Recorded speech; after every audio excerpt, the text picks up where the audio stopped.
Arise, minions, and welcome to unMadeGaming. We are here. We are back for episode 4 of Atari Twilight, Age of Always. This one is called To Live and Die in EC.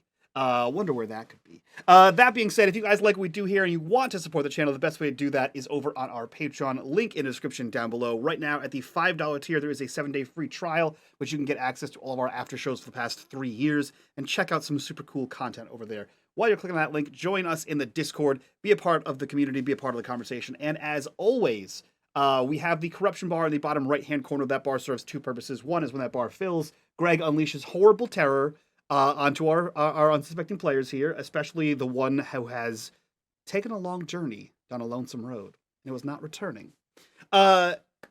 And the second thing for that bar is every single dollar that goes into that bar goes back to this channel for all kinds of cool things like artwork and editing and audio and cool fun things like paying bills. And with that, I will turn things over to Greg to take us back to a liminal space that never was. Greg, take us away. Thank you very much, my friend. Hi, everybody. I'm Greg Grimjack21502. I will be your game master for this evening for our little journey here in Atari Twilight, Age of Always. Episode 4, To Live and Die in EC. My friends, we have a lot going on, and if you're joining us either live or via VOD, this is the one where rubber meets the road, so to speak, or rubber meets the eternity road, so to speak. So I don't have a lot of time. And I've got a long way to go. And I have I have 3 keystones that need to get from here to there and back again. So my friends, as we always do, let's talk to our players and quickly begin our game. Melissa, who are you? Who will you be playing? And do you believe your character is ready and has been trained enough for the tasks ahead? Let's see. Who am I? I'm Melissa Meyer, draftier. I am playing Heather Jones, who is our weirdo. Is she ready? Is she trained enough? Well, I don't think that she's seen any glimpse of magic just yet, but I think she is certainly more centered. So in terms of her emotional capabilities, I think that she is more ready, though who knows if she has the power to overcome any particular challenge. Fantastic. Fantastic. Okay. So with that being said, same questions. Who are you? Who will you be playing? And are they ready? And let's go over to Chris. Chris, what do you think, bud? Hey, Greg. I'm Chris, aka Necro, and I am playing Ricky Lewis. Ricky Lewis is of the class Jock, used to be class Hick. And is he ready? Can you truly be ready if you haven't been tested yet? Oh, that's a lovely question. I like the way that you're thinking. I think I share a similar thought process and direction of development. And last but not least, normally I would have 4 people to go to, but I only have 3 this time. G, same questions as before, and time's a ticking. Yeah, hi, I'm G, the friendly neighborhood lightning invoker. I'm playing Scarlet Blake today. She is also a jock of the group. And is she ready? I'm ready for her. And wherever that journey takes her, I think she feels like she's ready. But whether or not that's actually the case, we're not sure yet. And as we realize that JD is no longer with us, Heather's now the smart one of the group. So that's gonna be interesting with our second smart person gone. So yeah, I'm looking forward to it. Okay. Well, everybody that's on screen right now, just don't listen to the next couple parts. Audience, very different answers, a spectrum of whether or not their readiness is something that will be a positive or at least a questionable experience. I'm here to tell you those questions will be answered at some point, because now is the time for tests, for passing, for failing, and for rambling on. So, my friends, before we start, just to let you know, we are playing Free League's Tales from the Loop system. This is normally a system that is set in the 80s that never was, and that's where our story began. We have a sister show in Atari Twilight. We've had several seasons where these kids and several others have ventured forth through the age of the 80s, the age of pop culture, where the different creatures and the different characters of our youth or of the 80s that never was walk the streets and walk beside them. Optimus Prime could be someone that would you could rub shoulders with. Anybody from music to song to TV to movies, it all exists, it all breathes and lives. But now we are away from this normal, this known, this 80s. Now we are in the age of always, where if you are a fan of the movies of youth, this would be the never-ending story, the Alice in Wonderland segment of the tale. And so, my friends, as we always do with the 80s and a decade built upon the music that was created during that time, please go to your Spotify playlist. And if you would, the very top selection is by the Scorpions, Wind of Change. And if you could just put that one on. I really wish I could, but my song isn't working. My audio isn't working. So I will just picture it in my head and you all listen on. The age of always calls us. Can you hear it? It sings a song from our youth, one that we love, but one that we've long since forgotten. But still it sings, calling us again to a world of adventure, calling us to return to our friends, Ricky, Heather, Scarlett, and no, just Scarlett. JD, one of the founders of the Keystones and original band member, has gone his own way for his own reasons. But all is not lost, and help comes in many shapes and forms. Van Halen, their faithful bandmate, the Cowardly Lion, otherwise known as Big Purr, stands beside them. Randall Flagg, villain, wizard, knight, teacher. Has he turned over a new leaf? Or perhaps an old one? They are all there, right where we left them. And so the forgotten song is remembered, word by word, line by line. The memory of a tune forms. It's time for us to sing our way back to the age of always. So lift your eyes and your voices, for today we are with our friends and we sing a song of forgotten youth. Because today, at least for me, today is a good day. Welcome again, one and all, to Atari Twilight, the age of always, episode 4, To Live and to Die in EC. My friends, a moment ago, you bore witness to the fourth member of your quartet, JD, stepping upon the entity. Well, let's just call it a road. So with the road, the asphalt and lined blacktop weaving itself through this magical land, Eternity Road, JD stepped upon it, and with that separated himself from you all.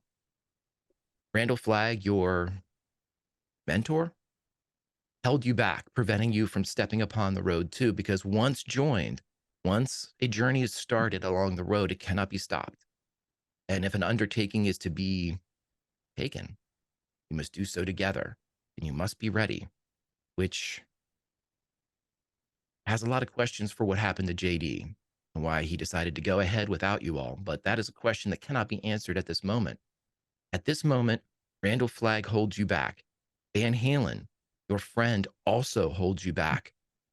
And Randall Flagg, upon smelling in the wind that you all bore witness to, this smell of tobacco and leather, and gunpowder and sweat, he turned in the direction of the west when the wind blew, carrying those scents.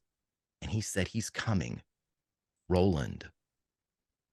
And with that, my friends, chaos ensues.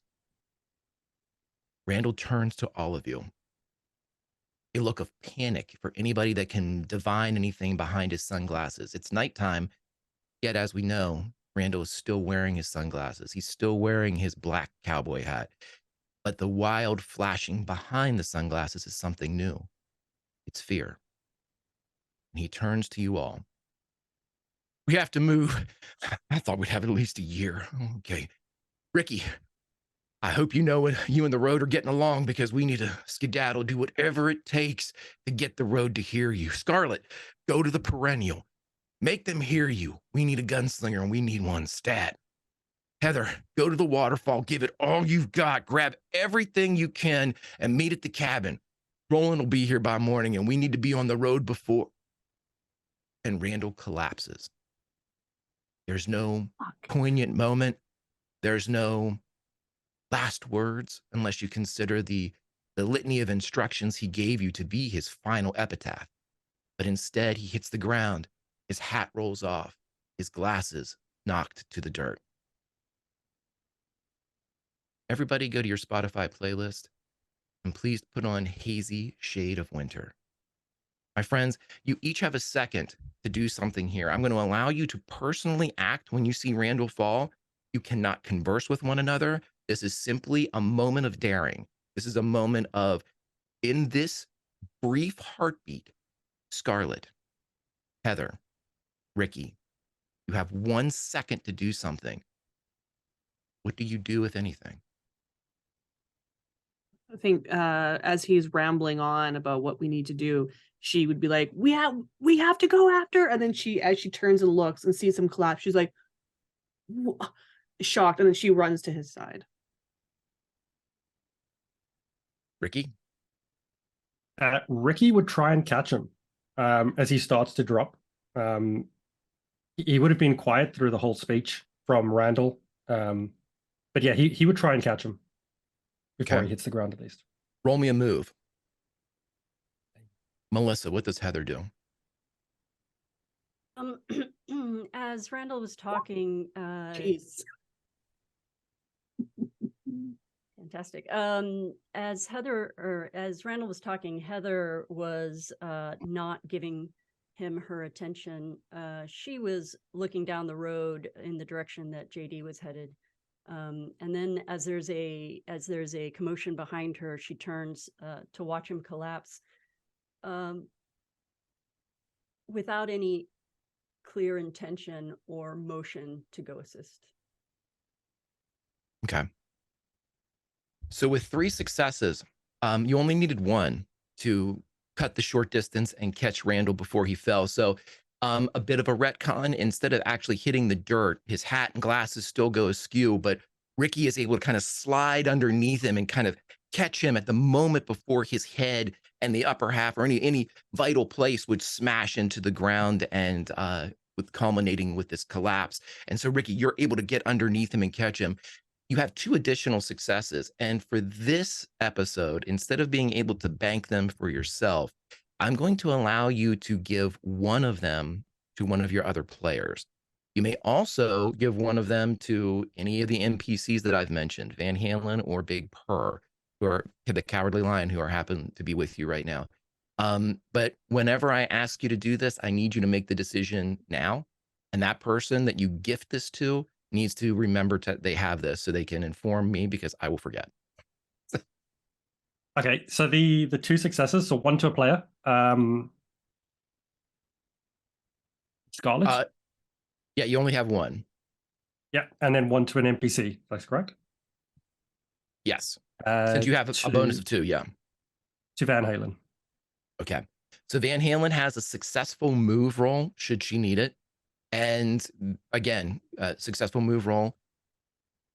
At this moment, when you all have that second to react as you look, as you watch in the direction of JD, as you catch Randall Flagg, Van Halen turns towards the forest that you are all you're edged up to Eternity Road. You're along the side, the shoulder of the road, if you will, but just behind you, the dense forest that will eventually lead you back to the waterfall and the cabin from which you have been living these past several days. The forest is still dark. The forest is still dense. It is the nighttime here in the Age of Always. And though beautiful and a spectacle to behold with a brilliant moon above and stars that are nearly as bright, casting a more of a dusk or a twilight, if you will, you're able to see, but not to the same extent that you would during the daytime. Van Halen turns towards these woods and she raises her arms, aware of something that the rest of you do not see or aren't privy to. and she screams in a manner that you've only heard her, with a tone and a seriousness that you've only heard once before. And that was at the time of the tree lighting. And as she turns, she yells out, "No! I am in service to the queen, and I speak for her majesty who sits upon the Mobius throne. And I swear to the gods that walk, you will not have them." As she throws her hands up, you see a blue mist, smoke that comes from the forest. It may have been there advancing that you didn't see until her arms came up. It wraps around her. It probes the space to either side of Van Halen, but you see, all of you bear witness to a dull purple glow that comes from Van Halen, and the blue that seems to hit it coming from the forest washes against it like waves against a rock. But each time it kind of probes and presses, you see it going an inch or two farther, creeping over her shoulder, kind of reaching towards the three of you and then pulling back, these tendrils of bluish smoke as they stretch like fingers towards each of you. And then you see Van Halen move her back to you as she can physically push these blue tendrils back to their place in front of her. My friends, you have another second to do something. Do you do anything? There will, I imagine this all in slow motion. She'll walk towards Van Halen and rest her hand on Van Halen's shoulder. And then she is going to think back to the waterfall and that moment that she was dancing with the water and the freeness of spirit that she felt at the time. Okay. Then anybody else do anything as Heather moves forward and places a hand on Van Halen's shoulder, supportive, the rock, the backup that is needed in this moment. What else? Go, Ricky. Ricky is going to try and lift Randall. He doesn't want to leave him on the floor, so he's going to, with all his might, try and lift him. Scarlet will help if that's okay with you. Okay. Like she'll take one side, you take the other. Let's do this as a mini extended trouble. Each of you roll force. This isn't an aid. You're not aiding one another. This is just basically both of you taking a moment to. One for Ricky. One for Scarlet. You're both able to get Randall up off the ground as you're holding him almost stretcher-like. One person has the legs and the, up around the thighs holding, and the other person underneath the shoulders as you're able to get him off the ground. He is way heavier than you expected him. He is dead weight.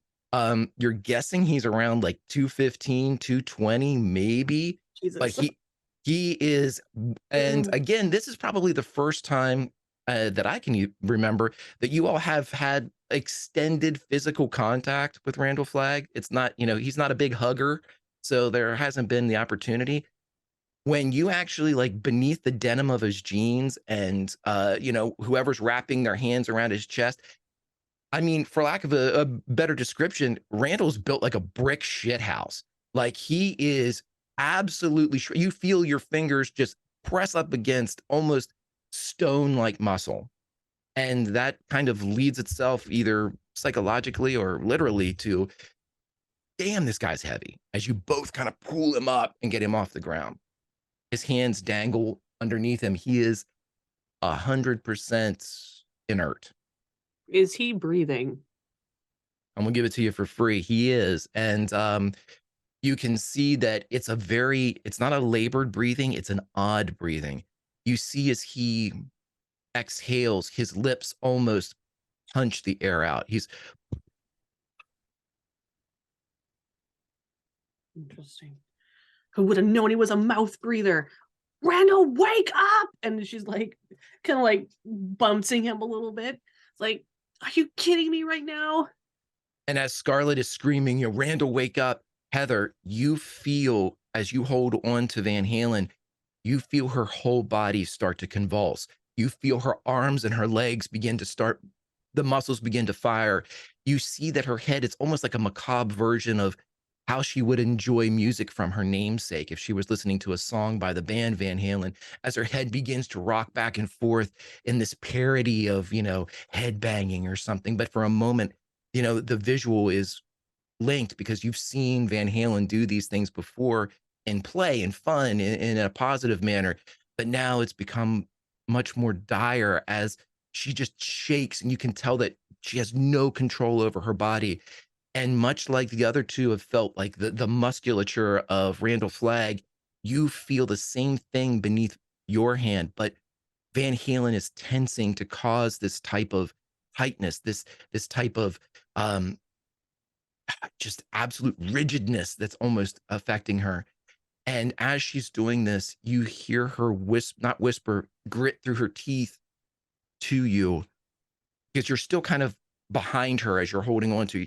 She can't turn to look. And this is a profile at best shot. He's using the word, I can't fight him. And as she's spasming, you see just the corner of her eyes, probably the only thing that she can still control, Heather, as she looks in the corners back to you, and she says, "Sister, help me. I'm not strong enough. He's trying to make you all sleep."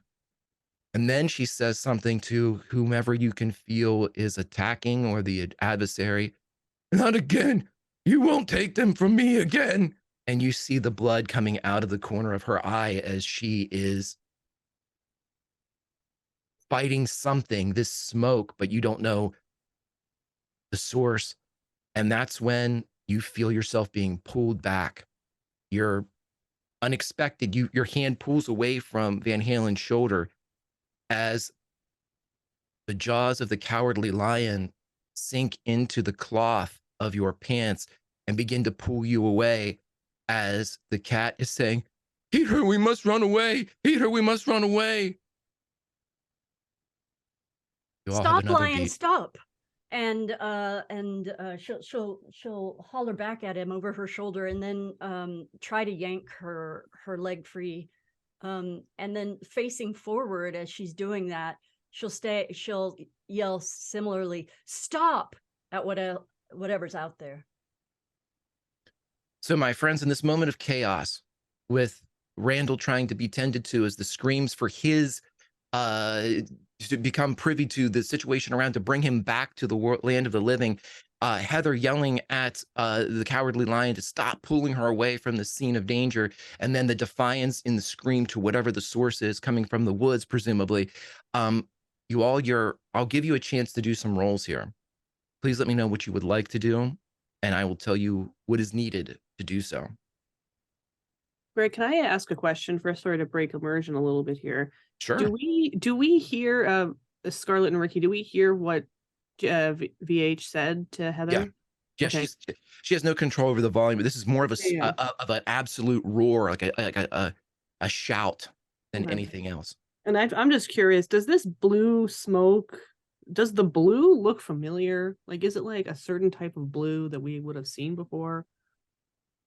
It's funny you should mention that. Scarlett, as It's you hilarious.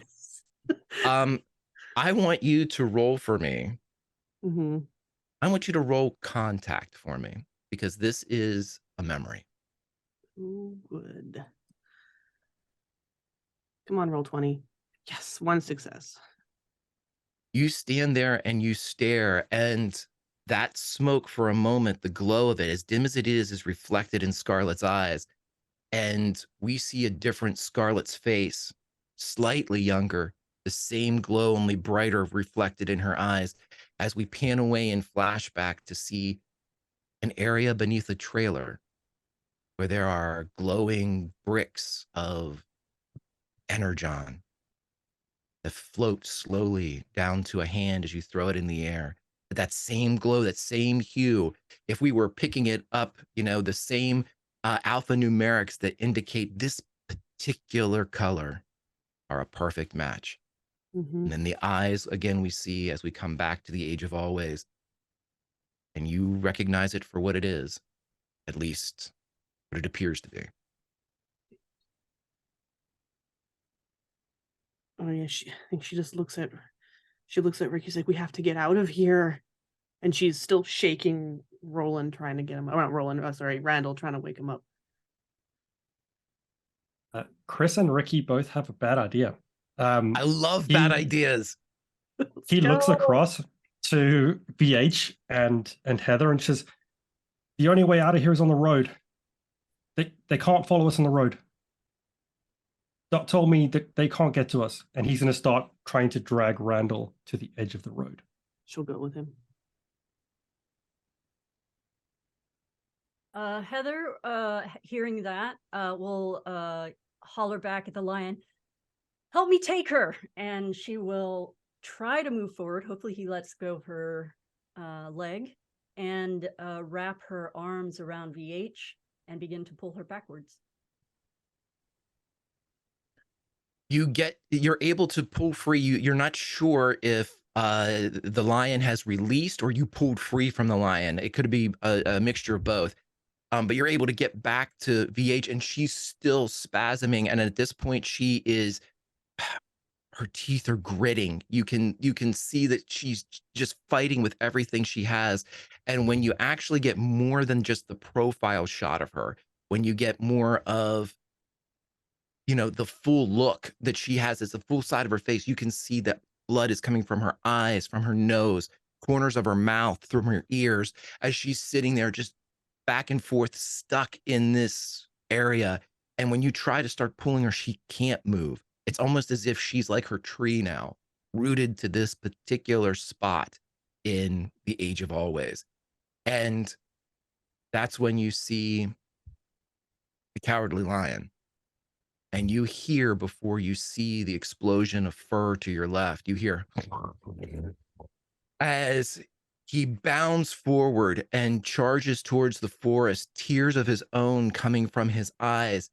And you hear him say, "You're not going to get him. You're not going to get him. Not while I'm here." And he jumps into the woods and you hear the leaves from his massive weight. But you can also hear him crying the way a child would that is trying to convince themselves that the boogeyman is not in the closet, and goes into the dark room, but is still so terribly afraid. And the Cowardly Lion charges. Lion! We can't go, Ricky. I can't pull her. We can't go. We have to stay. We'll fight it. We'll fight it here.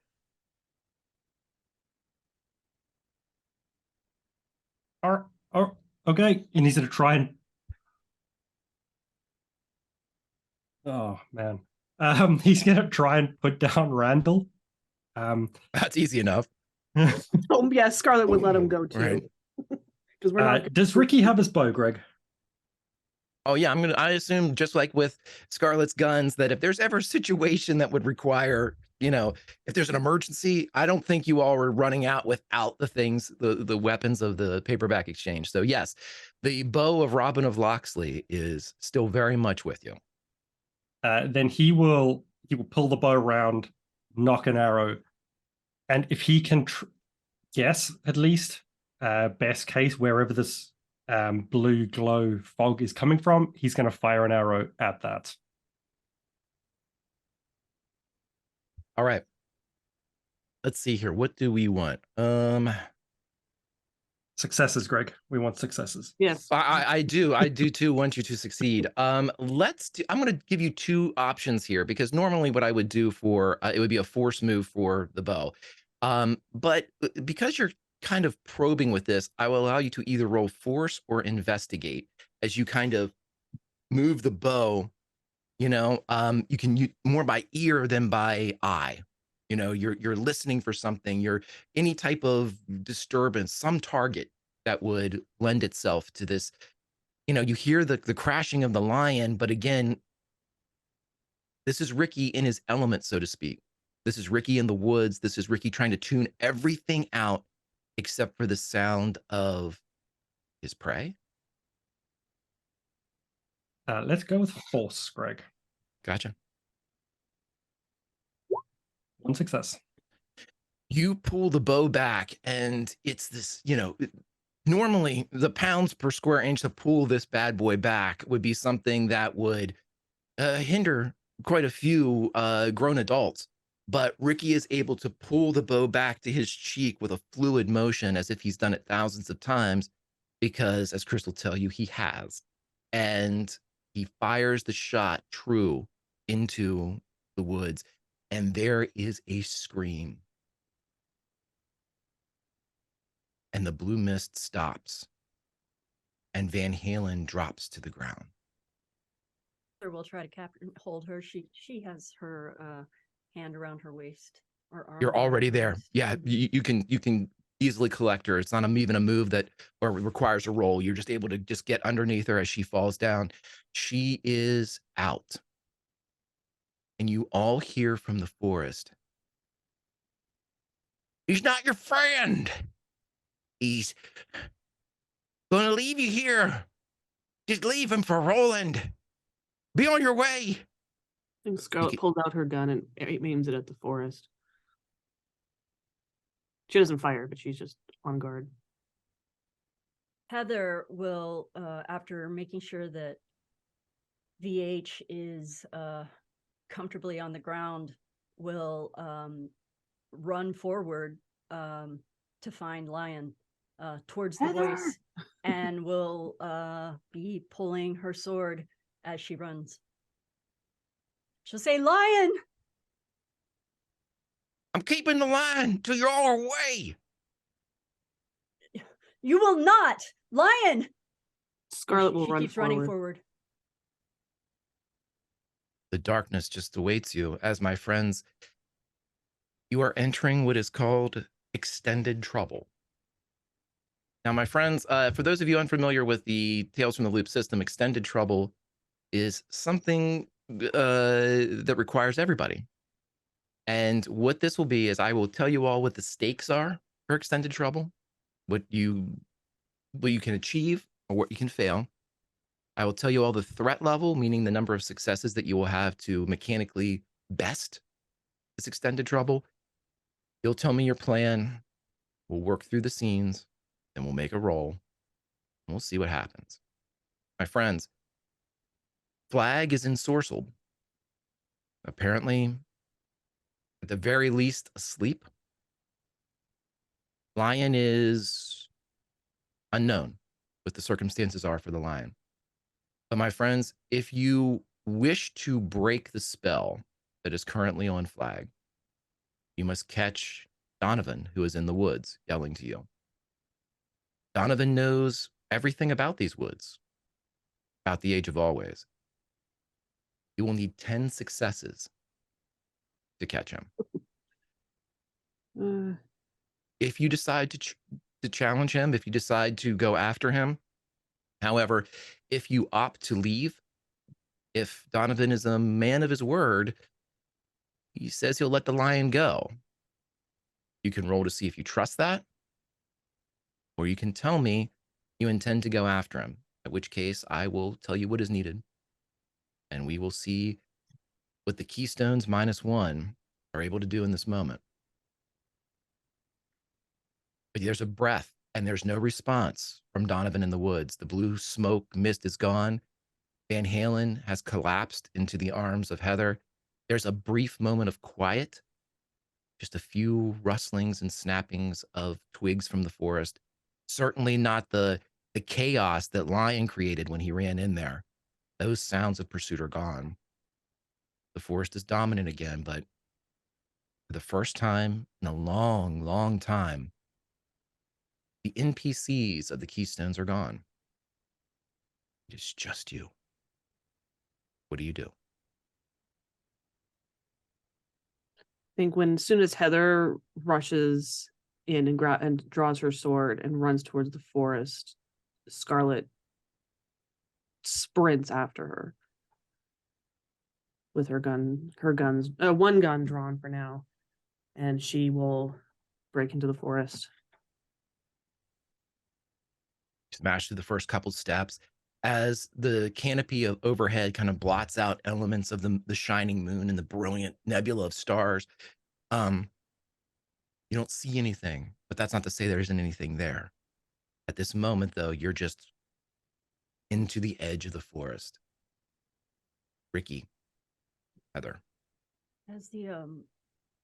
As they enter the forest and it's dark and they no longer have the guidance of sound to direct them, Heather will pull out her book light with her other hand, and she is going to peer into the darkness, turning on the light with an investigate to see if she can find and spot him.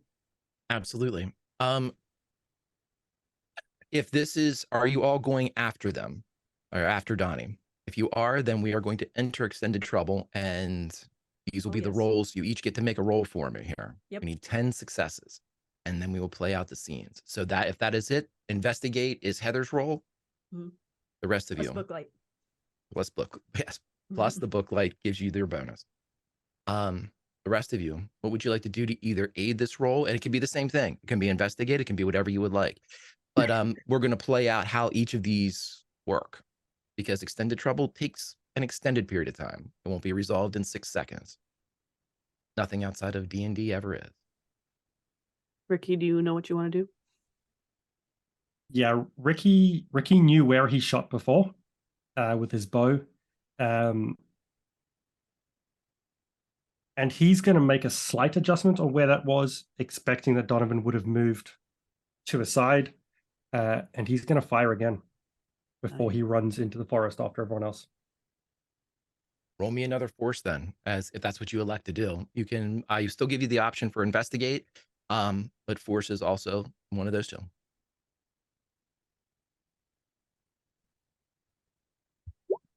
One success.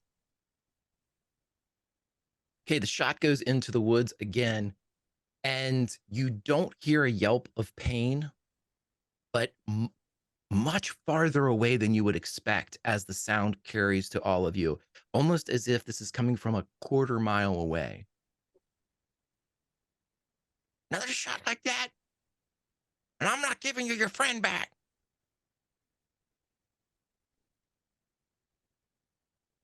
And that's it. You're muted, Melissa. I'll make my roll. Oof, just one success.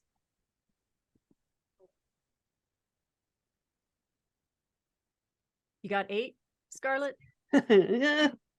I don't know. Well, what she's going to be doing, since Heather has her book light out and she's like the obvious target, Scarlet is going to move, try to get around the periphery and try and get behind, to flank him.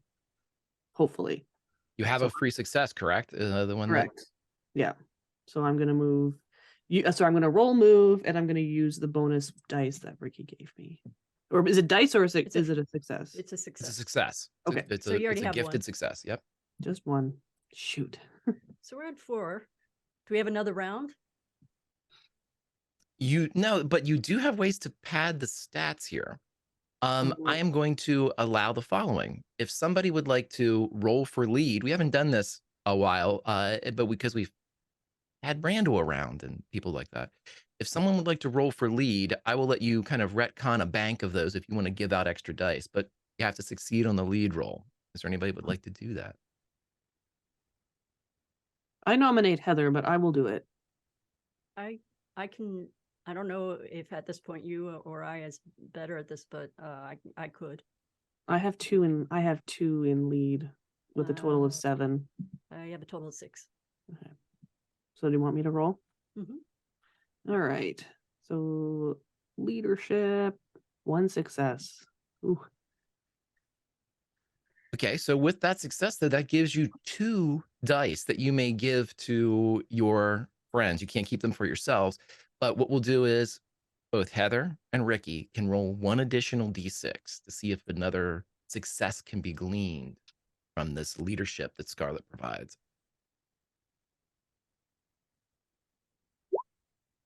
Nope.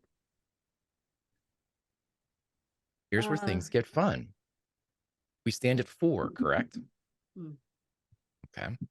So with the 4 that you have accumulated, there's a couple other ways that we can buy successes here in the system. Right. 1, if you want to use your pride, that gives you an automatic success. If you wanted to push the rolls that you already made, you may do so, and it'll keep the one success that you have, rolling the other ones, and give yourself a condition that may or may not work. However, if you want to just cut out the middleman and give me a condition, I'll give you a success. Oh, I finally have a character that I'm not beriddled by conditions, so I don't know if I want to do that. I'll take a condition, Greg. I'll Okay. jump in before G does this time. She snaked it from me last time. Okay, a condition to Ricky. Ricky, let's give you upset.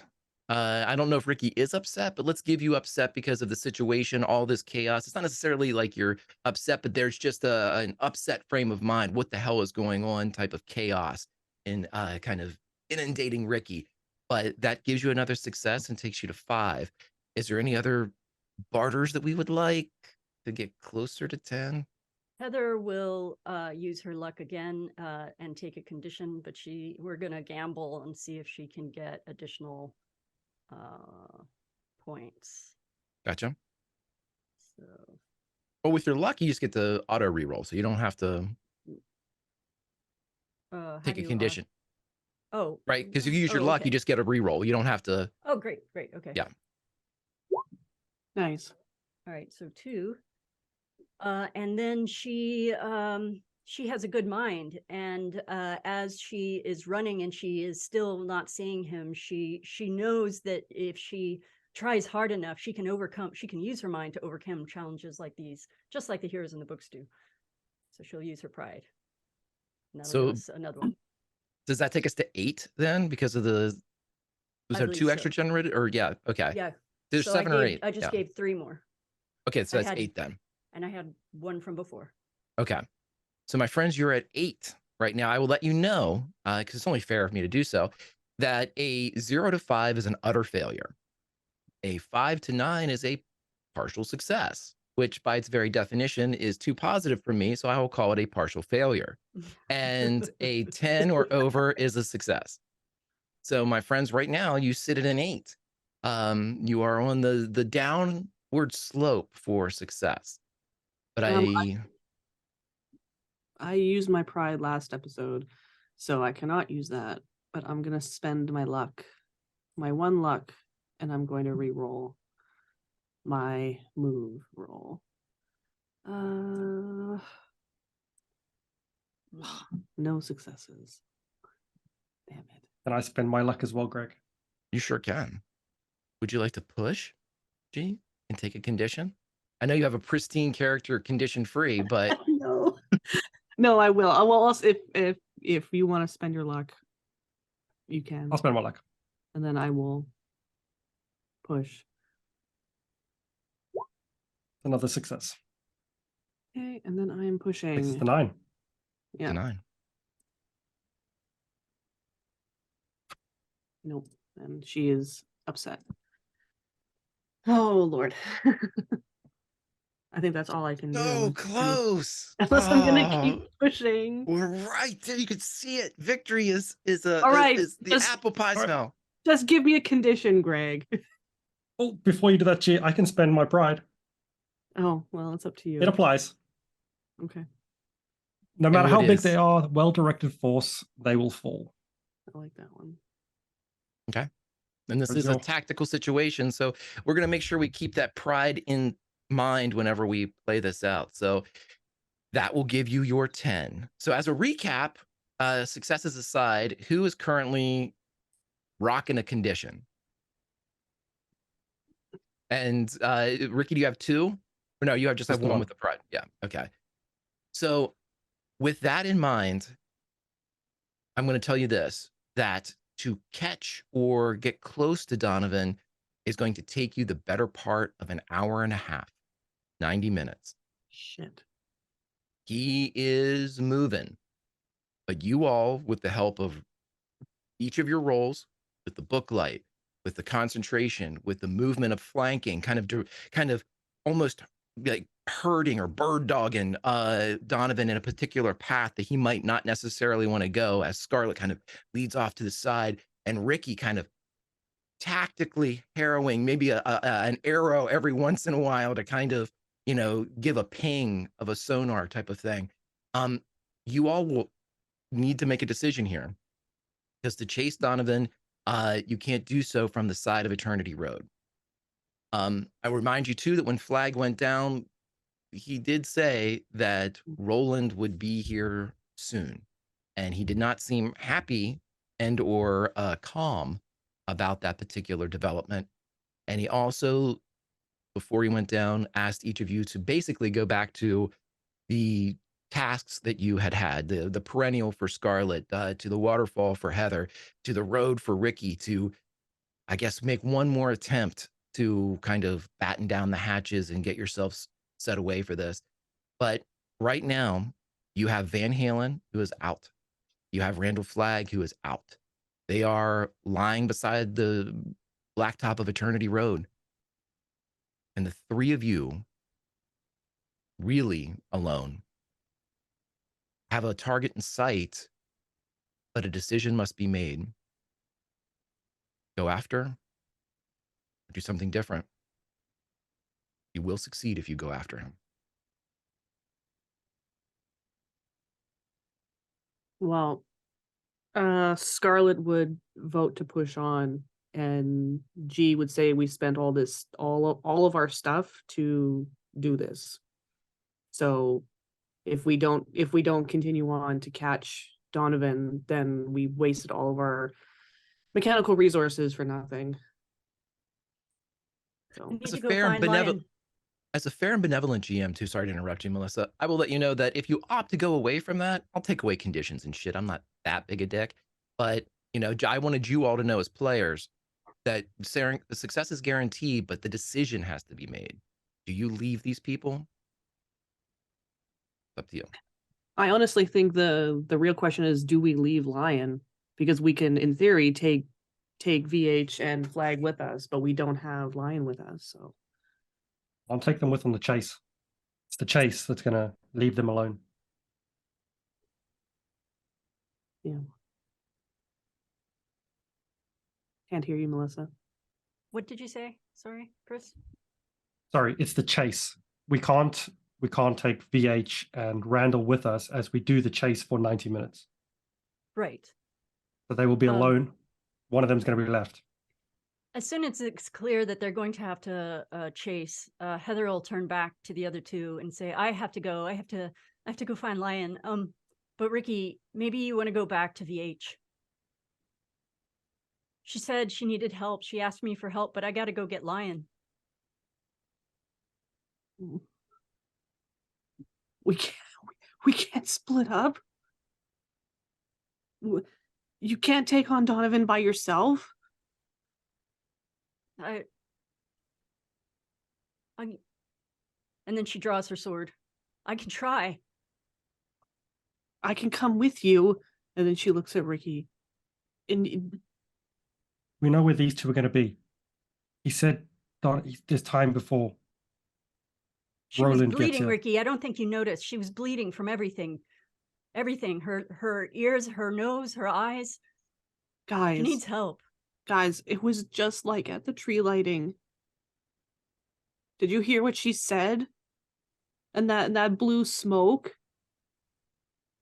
We got to go. I'm sorry. I got to go. Ricky, you go back, and Heather will run through the trees. Heather is off. Scarlet will wait a moment. It's up to you. I think they need to be protected.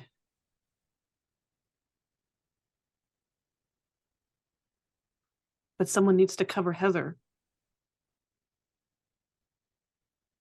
Keep Heather safe. And Ricky's going to go back to where VH and Randall are. And then Heather will spin on her heel and chase after Heather. So Heather hits the forest. Scarlet, a few beats later, follows the same path of broken branches kind of rushing through into the woods.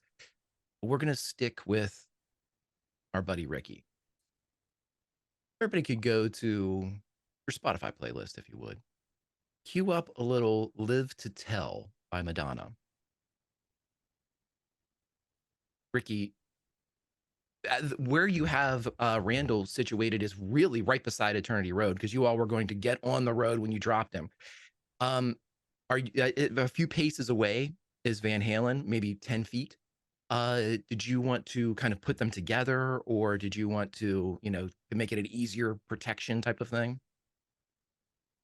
Yeah, Ricky's going to start getting ready. His plan is to make not quite a stretcher, but it's like an A-frame that you can at least put someone and drag them. He's going to start preparing 2 of those A-frames ready to move them. And the whole time that he's getting them ready, he's moved VH next to Randall. And the whole time as he comes back towards the road, he just keeps talking to the road. You've let JD on. He's my friend. I've told you all about JD. Just keep him safe. And he comes back. You got to keep us safe. We might need your help soon. And he's literally just back and forth talking to the road as he brings through bits and bobs to get ready for being able to move both of these people. Okay, so yeah, it's easy. I mean, this is something that you have particularly told me in the backstory, or the revised backstory of Ricky, that this falls exactly into his wheelhouse. You're creating a litter, basically, for these two, as you have like the drag lines and everything set up. This is something that would take Ricky 45 of the potential 90 minutes of chase, just to kind of get these, this is absolutely a specialty of Ricky. So it's not something that's going to take you an extended period of time or even require a roll. You've got the time. You're going to succeed. It's not something that needs to be done in 5 minutes. As you're doing this and talking to the road, kind of keeping that conversation, keeping that dialogue going, as you're kind of tying and like using some vinage and maybe even like Randall's belt to kind of get that one linchpin area, done, and make sure that it's sturdy enough to hold Randall and VH's respective weight as you kind of work through this thing. You hear from the road,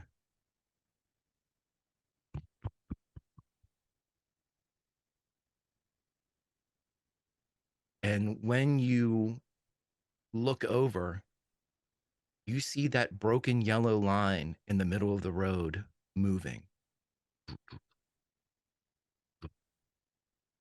as it seems to be almost like a bit of Morse code, like a dot, dot, dot, dot. And these dots are moving like a people mover. The asphalt itself is the same, but the paint, the yellow broken line is moving along the road, and it gets faster. Roll me a contact, Ricky.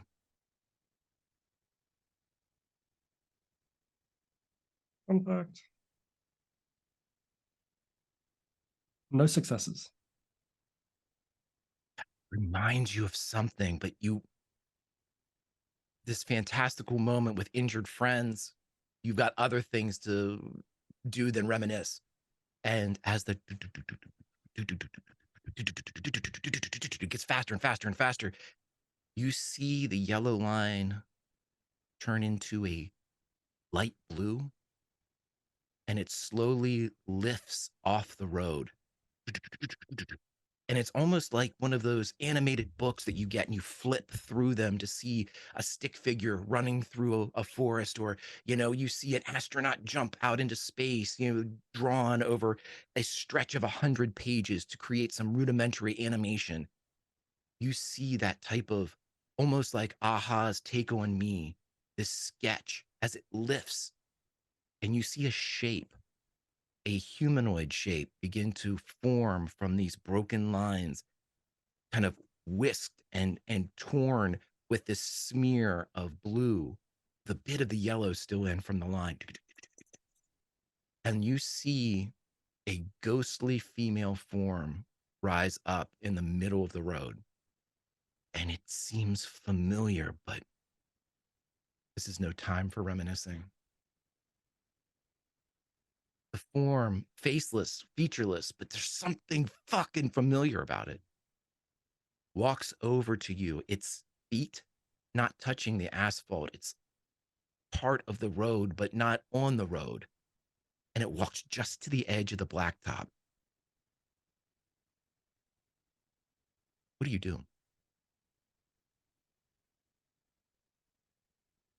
Ricky stops whatever he was doing, whatever he was dragging, and slowly walks between Randall and VH and this person, and just stops and stares at them.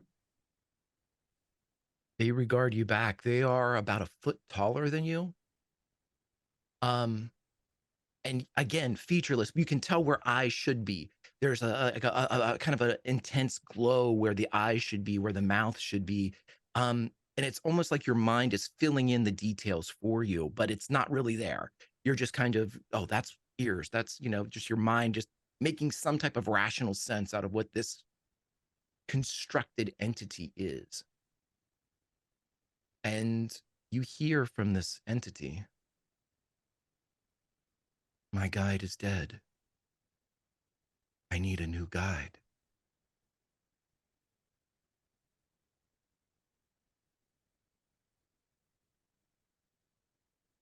He furrows his brow and just, you can't take them. He doesn't understand what they're asking. I do not want them. I need a guide. Someone to walk the way.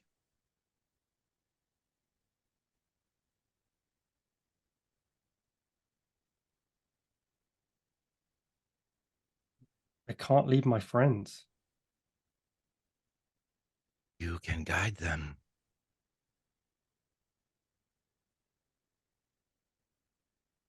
Without leaving them? Yes.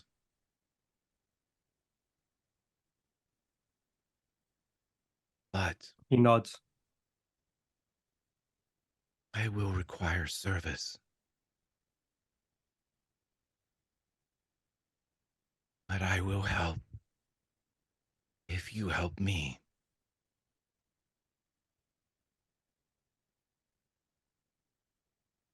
And you can keep us safe. When the others return, we can get away from here if I help. I will hold you close while you walk the way.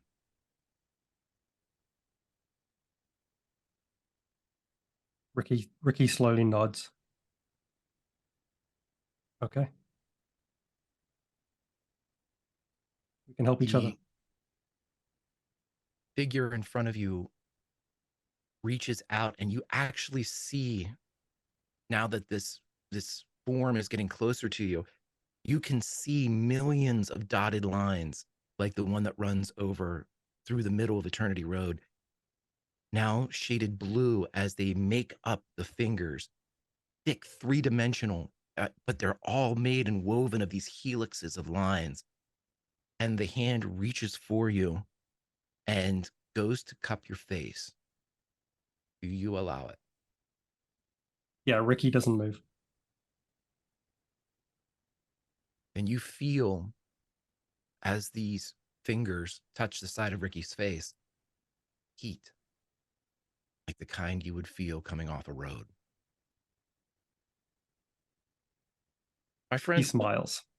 what color is, I know you're wearing it, but what color is Ricky's father's hat that was gifted to him before his adventures? It would be a dark brown. Like a very old leather brown that he would have been wearing for 20 years.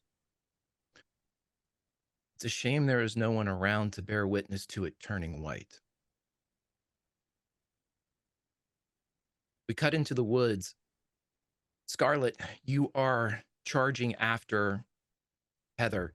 Heather is moving. You're not sure you've ever seen her or anyone run that fast. You can keep up with her. I mean, you're not losing sight of her. You can, with sound and with just the flash of this and that, you're able to see her like booklight as she's moving through. And that kind of offers you more of a guide than anything else, just following that light. And as you're running, you realize that you are heading towards the perennial, towards the glade where you have practiced all of this time.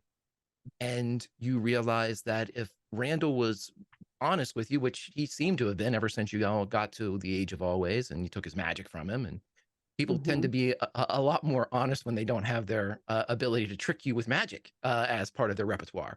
But as you're running towards this area, if you are to remember, this is the part where he told you that Donovan, lives around here. And it seems that if that was the case, you don't know exactly where that is, but it seems like he's going to ground. He's going back to his haunts, if you will. The other day, yesterday, when she was sitting in the perennial and she just sat there. She wasn't practicing, and she noticed him. Now that she realizes, she thinks she knows who that guy was who was watching her through the trees. She's been in that forest. She knows it pretty well. Can she go to that spot where he had been watching her from? Absolutely. I will say this though, if you do that, Heather's not headed in that direction. Mhm. You're kind of cutting, like you're taking a shortcut. Yeah. Okay. But you'll lose sight of Heather if that's okay with you. This is, again, you've already rolled and made your successes. This is part of the narrative that these successes kind of lend to us. And so as part of the move roll that you had, this could easily be, Scarlet dictating this path is the right direction to go to get to that point where I saw him. But there goes Heather, doesn't know that spot, and is following in a direction that is not the same as yours. It's a I path think in the woods. she's going to would Heather know where the glade is? Is she going towards the glade? And yeah, I mean, Melissa's right here, but Heather, Heather would know where everybody kind of went to do their thing. You would know about, the part of the road where Ricky would go to, where JD, you saw that mostly because you were in the same area, and you would know the direction that Scarlet went to, and probably even saw the glade at some point. It wasn't, you've been here long enough that you would have, seen it in passing. So yeah. I think Yeah, she would know vaguely, but she's also busy single-mindedly focused on following, so she may not be necessarily paying attention to the fact that yeah. it's nearby. So I think she would say to she doesn't want to scream or shout, but she's going to say loudly so Heather can hear. She's like, Heather, head to the glade. I got your back. And she's going to veer off. Okay. So as you veer off and quickly the light off to your left disappears, just another part of the darkness of the forest, we're going to stick with Heather. Heather, as you're running, straight as the crow flies, basically following this path of kind of that you're identifying. And again, with the successful rolls that you had, you can see where Lion has been taken through this area. It's very different. Lion's a big animal, and it's very difficult to kind of, no matter what you're using to move Lion, so to speak. This is a lot of kind of broken branches and messed up leaves and stuff. And so you're able to track in a pretty successful and positive manner through this.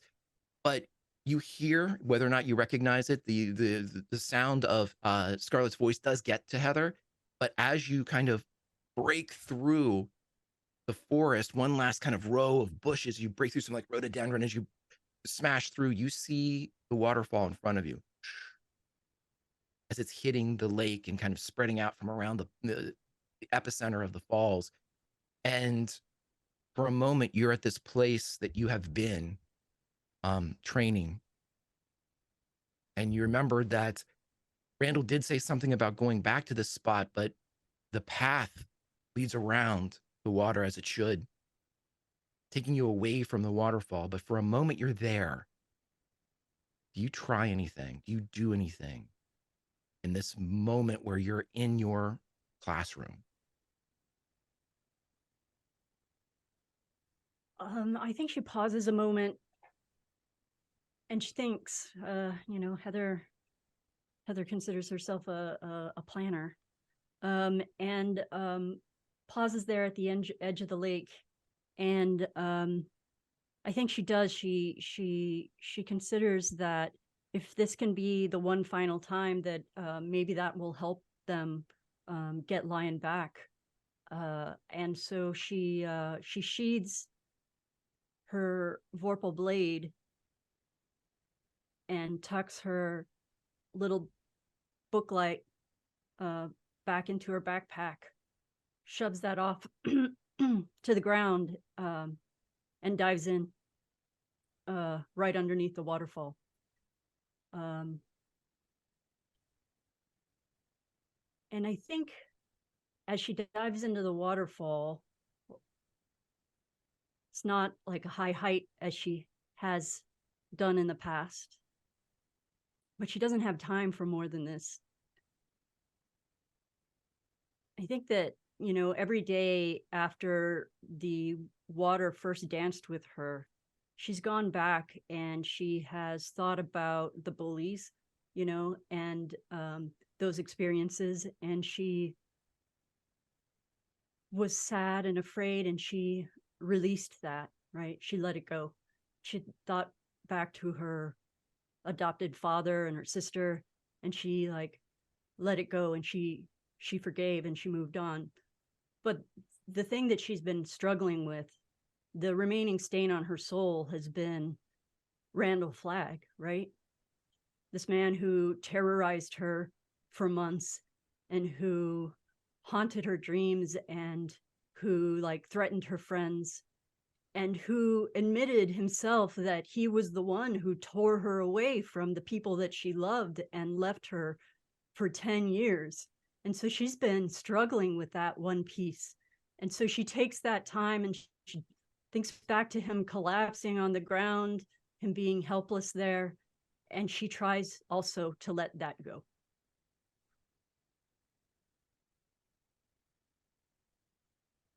Roll anything you would like.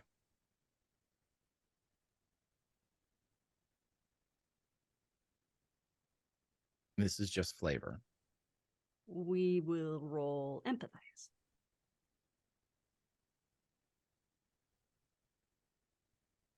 One. Heather, you dive into the water. These thoughts, this acceptance sort of in your heart, this ability to let things go. Everybody, if you could go to your Spotify playlist, if you would please, and go to the very last song that I just added this morning. And click on that one.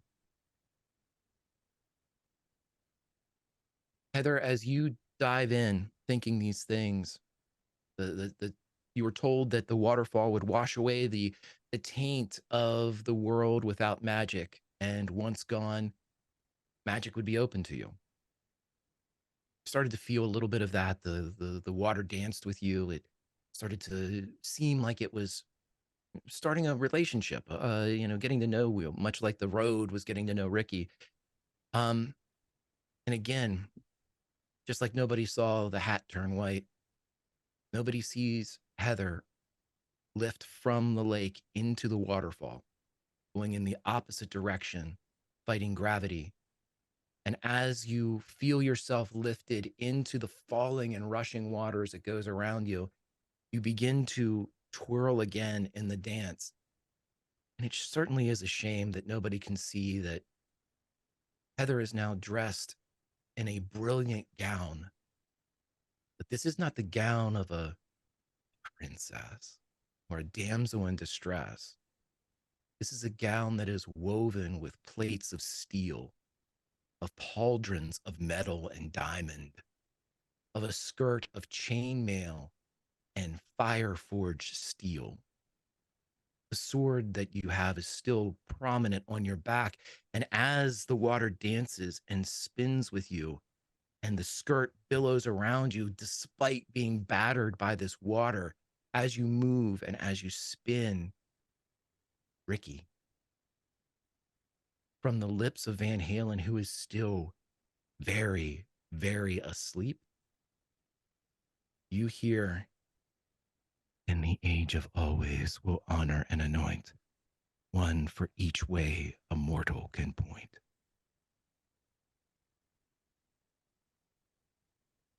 And at that moment, you fall back into the water.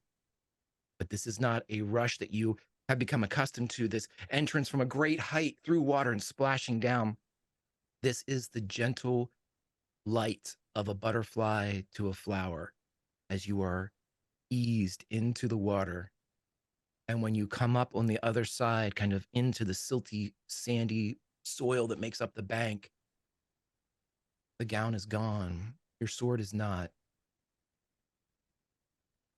And I'll leave it up to you whether or not the acceptance has gotten hold, whether or not Heather's soul was clear.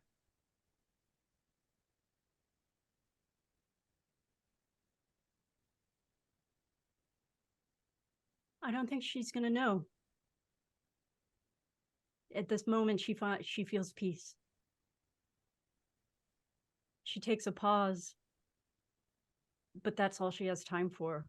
And she grabs her backpack and she runs back. She continues to follow the trail. As you're running, we go back over to Scarlet. Scarlet, you enter the perennial.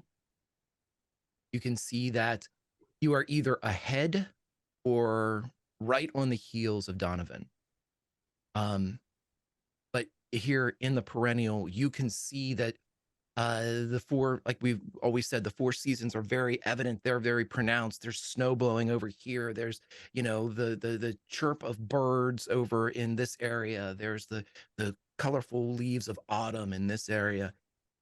And for a moment you are there, and a moment you are passing through the perennial, but from a different direction than you normally are used to. You're coming in from the side, and normally you would go like south to north and north to south. You're coming in from like the east of the glade. A different perspective, a different way. But this is a walk through the perennial. Do you want to do anything as you go through? I will let you know that shooting your gun is certainly a tell that you're close. And so if you're trying to be sneaky. Yeah, she's not a sneaky person, but she definitely does not want to telegraph her moves ahead of time. Though I do feel that Donovan knows that she's here because he knows the forest better than she does. I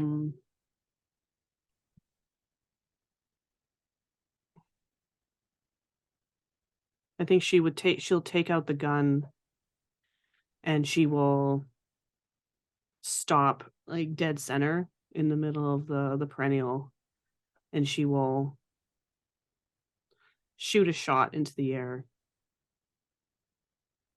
and she will. Who's that shot for? I don't mean to interrupt you, but is that just for you? No, she's shooting it for her version of the queen in her mind. Because I like that. I'm sure the kids have had conversations during their downtime about why they're here and who they serve and stuff like that. But Scarlet doesn't know who this queen is, and she has trouble giving loyalty to someone who she has no face to, right? She has absolutely no loyalty to the queen, and in her mind the queen hasn't really done anything that to earn it, right? But her friends have earned it more. So yeah, she fires it for Heather. Everyone would hear the shot. Given the silence of the nature of the evening here in the Age of Always, I mean, we talked about it before that, Randall Flagg would fire shots into the middle of the night. And because it was so subtle that it was difficult for people that were sleeping to be, kind of roused by it. But this is a shot not from Randall's gun. This is a shot from Scarlet's Guns of the Gunslinger. This is the metal forged from fabled Excalibur itself. And thus the shots are distinct. And so everyone would hear it. As far away as Ricky?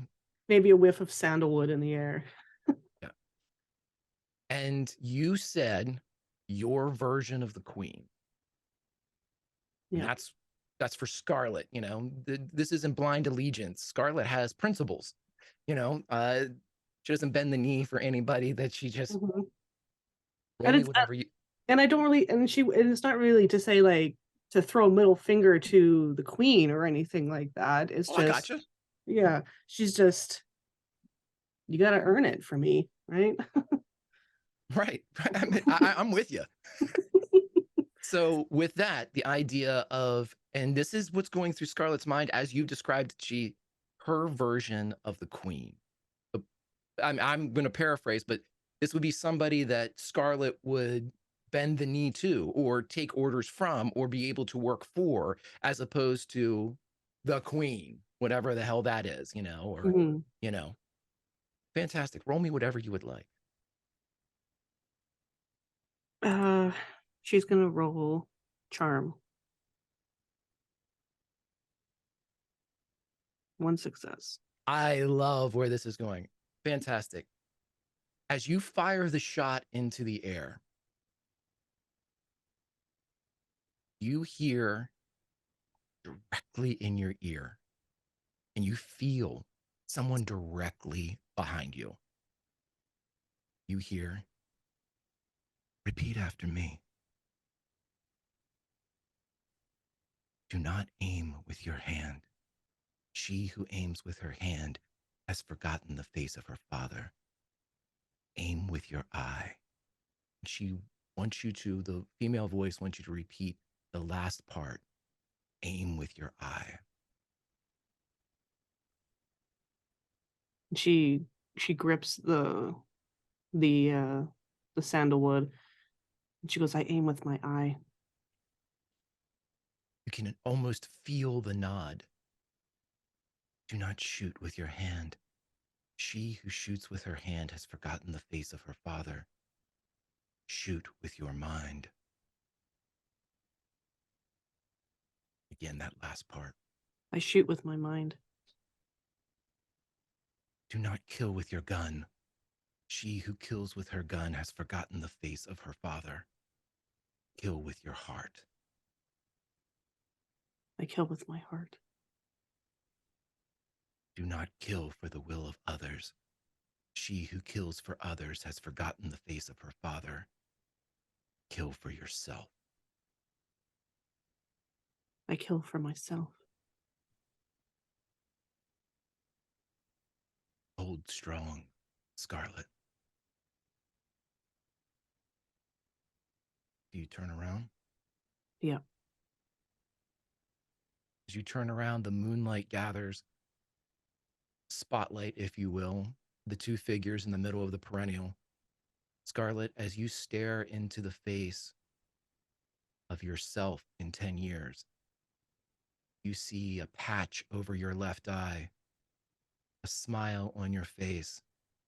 You see that there are elements of leather and armor that gift the denim jacket that you have. You think for a second it might even be Randall's jacket. You see slung on your own hips the sandalwood metal guns of the gunslinger. They are worn a bit looser, a bit more comfortable, and they seem so right. And you look down at your own guns, and they look the same. Hold strong, Scarlet. And you are alone in the perennial.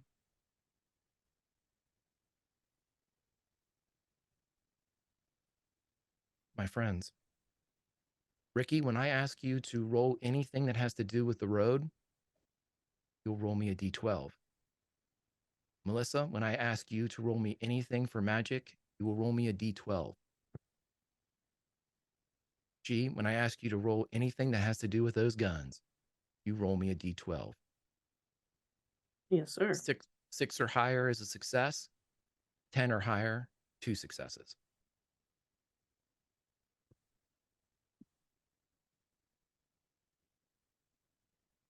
Heather, you come into the perennial and you see Scarlet standing in the middle of the glade. Scarlet, I think they're going this way. And she turns around. She points towards the path. I think he's trying to go to ground. And she will motion towards the tree that she had spied him spying on her. Over there, I think. Does the path lead that direction, Greg? It does. Do I see Heather's outfit? You think I'm back? I'm dressed normally Okay. then. You're both look the same. Okay. It's a shame. Okay, well, we gotta go. And she heads towards the tree. She bolts that way. Both guns in her hand. It doesn't take you long. You come upon what looks like a hut, crudely made, nothing like the cabin. This is a mud and clay hut with a thatched roof. Its door, its entrance is even kind of off kilter, like it was poorly created and never repaired, or no alterations made to make it look symmetrical. It was just a very rudimentary structure. And lying on the ground just in front of it is the Cowardly Lion, sleeping. And propped up against the door, a fletched arrow sticking from his shoulder, is Donovan. His beard matted with blood on the one side that is coming from the wound. He's alive. He's breathing, but he's breathing heavy. I just want to go home. How dare you? Heather runs to the lion and kneels down and checks him, checks every bit of him, runs her hands over his mane, over his body, makes sure that he's okay. It looks like he's been drugged for 1.5 miles, 2 miles through the forest. You see sticks broken off in him. He has scrapes and abrasions all over his shoulders and the side. No big injuries, at least outwardly. It doesn't appear that there's anything wrong. He's breathing. It is again that kind of very deep breathing of somebody in a artificial sleep. This is something that you might see somebody that had a coma induced on them. That odd forced sleep. But he's fine, just sleeping. She looks up from the lion at Donovan, glares at him. You're a terrible, selfish man. If you needed help, you should have just asked. Scarlet raises her gun at him. Release them for whatever spell you have them under. Can you take me home? She walks forward and she's going to lower her guns, holster them, and she's going to look at the arrow in the shoulder. Hell of a shot. Heather's right. Why didn't you ask us for help? Because it's never worked. He told me he'd take me back right when he took me. The Who? same moment. Flag. He's weeping. Flag said he would take you back and he didn't? He left me here. He said I couldn't learn. We would have still helped you, we would have helped you. We're not under Flag's thumb. We would have helped you if you just asked. But you know what, Scarlet, he's right. One of my dreams, Scarlet, Flag's not so great. In one of my dreams, he had some kids behind him, and I don't know what their names were, but I remember those boys, they were from the high school. This isn't the first time that he's brought kids here. I think Scarlet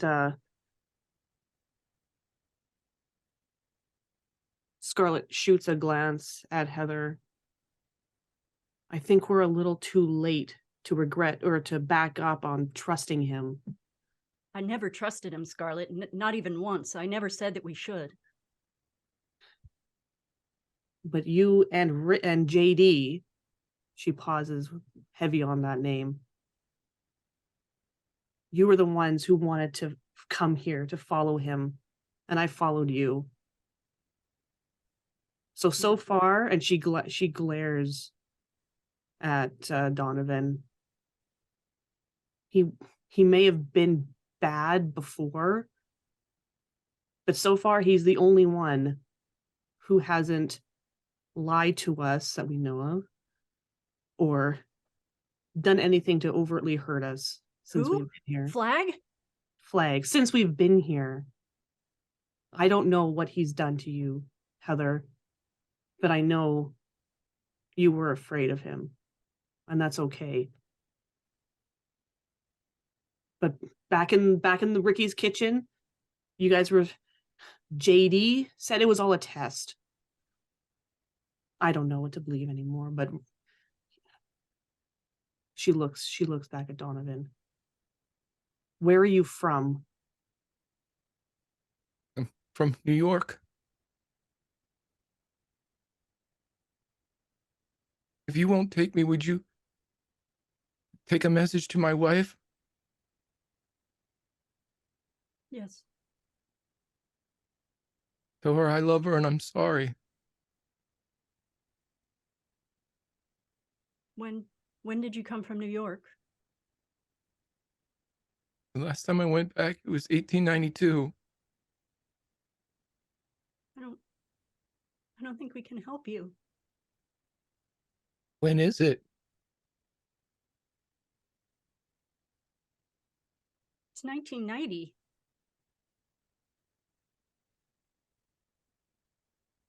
Everyone's gone.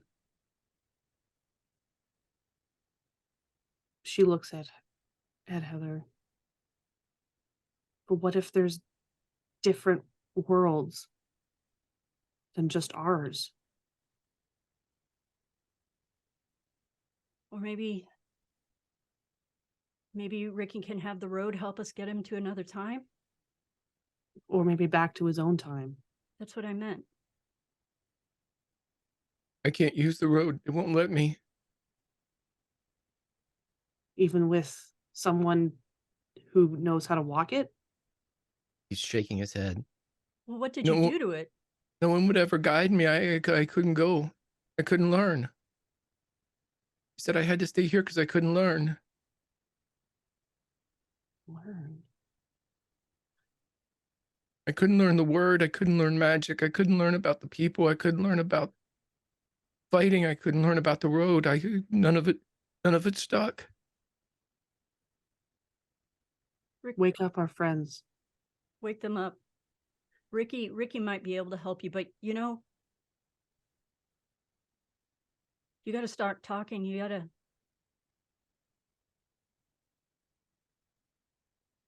What you've done is terrible.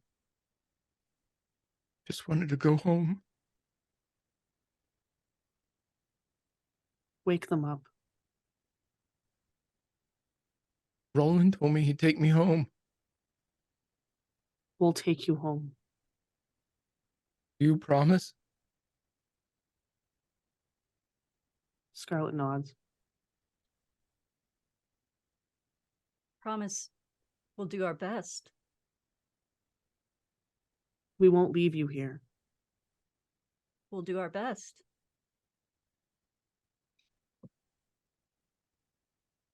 Okay. Let them wake up, please. Just let them wake up. And the cowardly lion yawns. Lion. Peter, what time is it? I don't know. It's the middle of the night. Why does my back hurt? You see a particularly large scrape along his back. It's okay. We've just had a little adventure. You were very brave. You were the hero, Lion. I charged into the woods. Did you see me? I did. You were so brave. Scarlet will give him a scritch. We got to get back now. Can you come, sir? What is your name? Can you walk? When you look back, Donovan is dead. What? He's just staring blankly ahead. The Whoa, arrow wound does not seem to be what caused it. She's Scarlet. Wake him up, Scarlet. Wake him up. Whoa. Hey. And she's gonna like pat him on the cheek and she's gonna shake like, oh, wake up. And she's gonna try doing like CPR on him. When Heather's you, just going to step back. right, Scarlet, because you know CPR, your father taught you that. Mhm. When you touch his cheek, and I don't know if Scarlet's ever touched a corpse before, but this is somebody that hasn't just died. He is very cold. His cheek is very rigid, and his eyes are completely milked over. It's as if he's been sitting here for 2-3 days.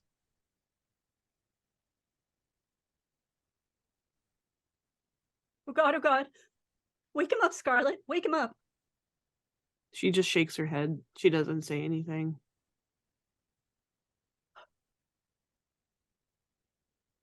Ricky, Well, maybe we can bring him with. She go shakes her ahead, head. I'm again. as this is happening around the body of Donovan, Ricky, Van Halen and Randall Flagg will begin to stir at your location. And the hand pulls away from your cheek and the heat with it.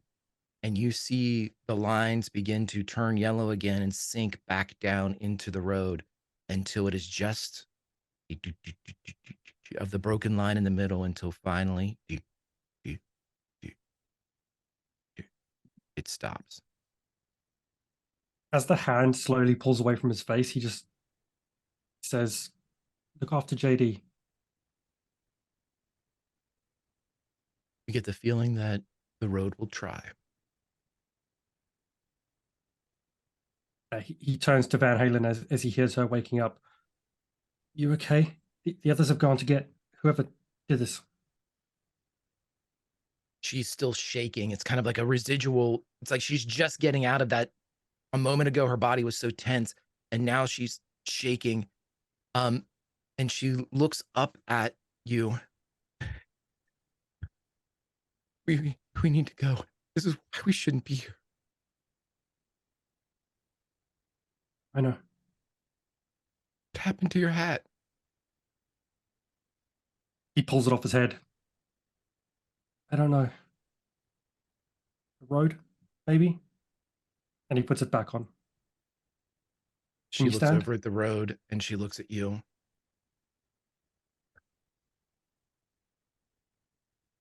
What did you do, Ricky? What I needed to. Can you stand? And he She's tries to help her up. weeping. She comes to her feet with your assistance. Again, Van Halen is not human. And whenever you kind of, help her up, you're reminded of that because she, again, like Flag, is built like a brick shit house. Just dense musculature, but she is still trembling from these muscle spasms and she is weeping and she wraps you in a hug if you allow it. Yeah, he would have been hugging her as he lifted her up. And as Randall Flagg, waking up like an old man, which I can tell you isn't instantaneous, is on the ground. My hat, what? Huh? Just a lot of huhs, whats, and pats looking for cigarettes. Where are my glasses? Just an absolute nightmare. Not a morning person, one Randall Flagg. Cut back to the hut. We can't take him. We can't carry him all the way back. And she's gonna just reach up and close his eyes. But he has to come with us so we can take him to New York. She's gonna go inside the hut. And she's gonna take a look around. Is there anything in there that seems very personal? Everything seems very personal in there. You see along the walls, much like cave drawings, you see in bits of colorful chalk, not like pastels or anything, but just, a lighter white or a gray or something to kind of offset against the brown of the area. Half carvings, half chalk filled in of what can only be a poorly drawn family. You see what can only be Donovan, a female figure, and 3 smaller figures. And it's everywhere, even on the ceiling, anything that was holding up the thatched roof, the wood has carvings in it. And without a roll, I'll let you know this. You see a mason jar and a bullet inside it. She's gonna tilt her head curiously and pick it up. It's been opened. The seal, the wax seal around the top of the mason jar has been cracked. Whether you pull it out or actually look through the glass at it, you She'll can just look. see, and you are super familiar with these bullets, the exact caliber and everything is what you use in your guns. And as you roll it around, you see that the unspent cartridge, the unspent casing of the bullet, has flag written across it.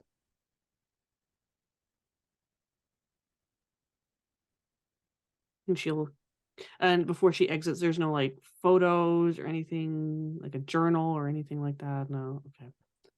There's not even any clothing. Yeah, okay. She will come back out and she will show Heather the jar. I think this is what Flag was upset about. What JD took. Do we recognize it from the hut, Greg? From the cabin? The mantle. Yep. It's at least the mason jar. I mean, nobody really spent a lot of time examining it other than JD. But this looks to you all from your recollections that this was what was on the mantle. And all of you recall Randall being very upset about something missing. Yeah. So. Yeah. It was above the fireplace. Yeah. We She points. Heather's looking good. Oh, so she points at the bullet. It's a bullet of a gunslinger. Okay. I don't know what She's that gonna means. put it in her bag. Heather's looking everywhere, but at Donovan. We really should go. If VH wasn't good. Yeah. And she's gonna lie pull Donovan into his hut. Just so he's not out in the open. Absolutely. And he weighs nothing. He's very thin. I mean, he's probably compared to 100. Randall. Yeah. He's literally like half of Randall. So you're able to easily, get him where you need to go. You put him to rest in there. His body is rigid, but you're able to kind of lay him on his side because he was in a seated position. Do you do anything with the arrow? Since that's really the only distinguishing. She'll remove it. I don't think she's gonna take it with her though. I think might be a little too morbid for her. I don't know. Sure. But just kind of pull it out and leave it all there, right? Yeah. Okay. You were able to do so. Yeah, if there's no blanket or anything like that, she would cover him up if she could, but yeah. And she will go back to Heather and Kitty. Let's go. All right. Let's go. And we'll run back. I think as they're running back at some point, Heather will, after some period of silence, Heather will say to Scarlett, "Is he dead, Scarlett? Did he die?"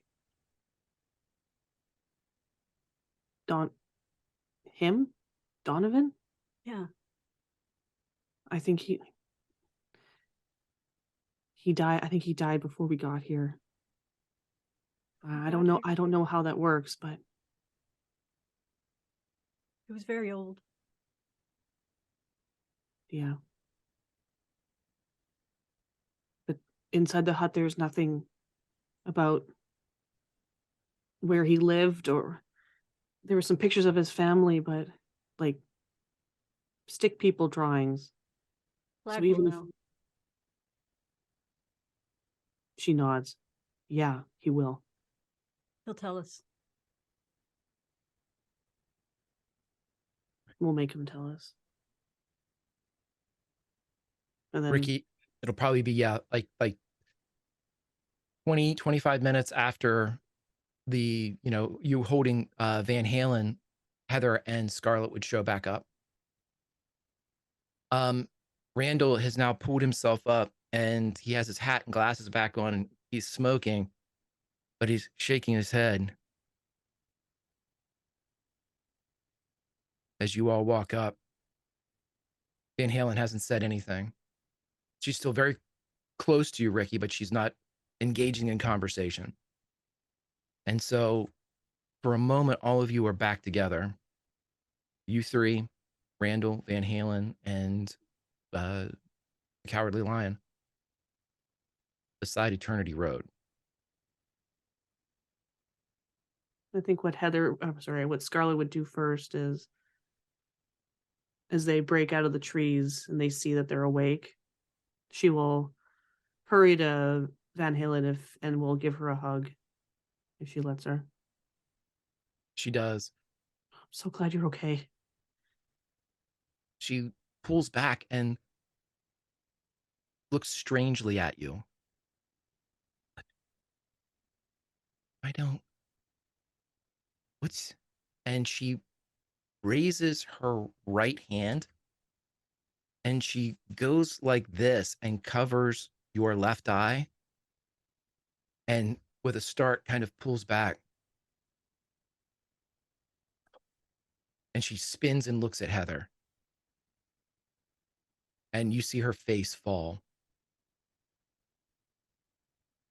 And she stays quiet.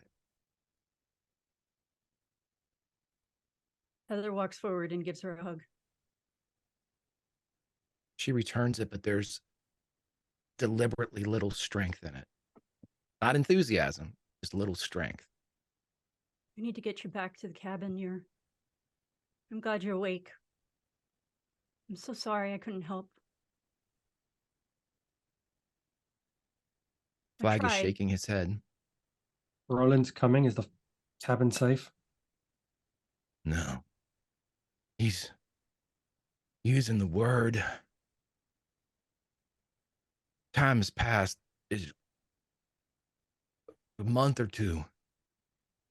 He's catching up. He's learned new tricks. A month? Or two? What? Yeah, this is a long night. I feel it. You all feel it? You guys feel the same? Your friend Donovan, he's dead. Donnie weren't my friend, but I hate to hear it. He'd be most affected by it. Scarlett cuts her eyes at him. He said you betrayed him. That's what he thought. You brought him here. And you left him here. He'd have died if he left. You brought him here. Why did you bring him here? To help a long time ago. I didn't know what needed to be done. I didn't know that adults couldn't see. It was a mistake. How many kids you bring here? Flag.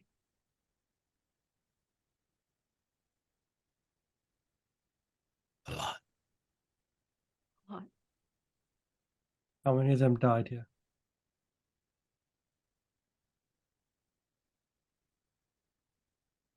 Can't remember.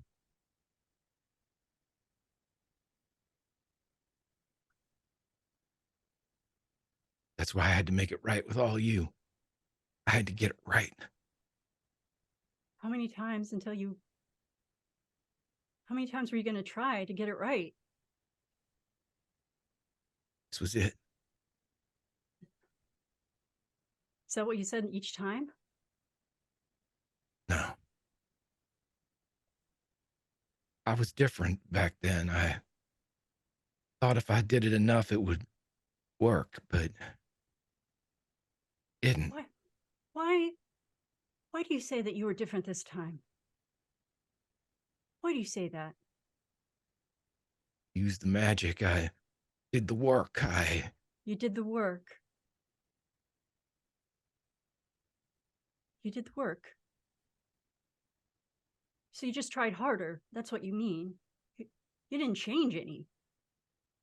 changed everything. I You, brought you all together. I oh, made the experiment as seamless as it could be. Everything was taken into consideration. I did the work.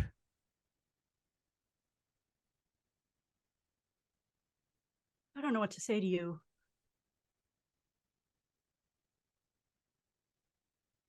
We need to stop talking about this. We need to get Van Halen somewhere where she can rest, and Lion's not feeling so great either, and we need to figure out why we're here and do it, and then we need to get back home.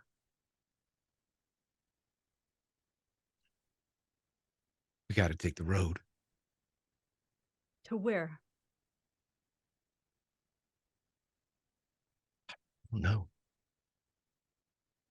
I wanted to spend a year or two here training, getting y'all ready, but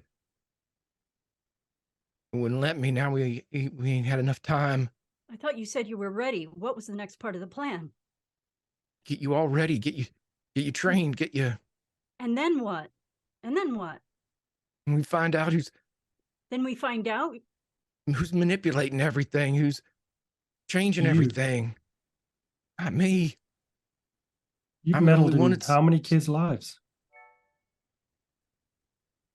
They're meddling in everybody's lives. We're the only ones that can stop it. I agree with you on that, but it's time to be honest. The whole truth.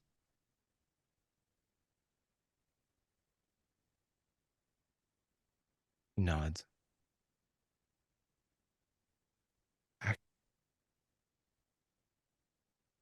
can't remember a lot of what we need to do. When I gave up my magic, I forgot. This is the first time you've given up your magic. Yeah. I've done it before, but just for moments, not this long. I don't know where we go.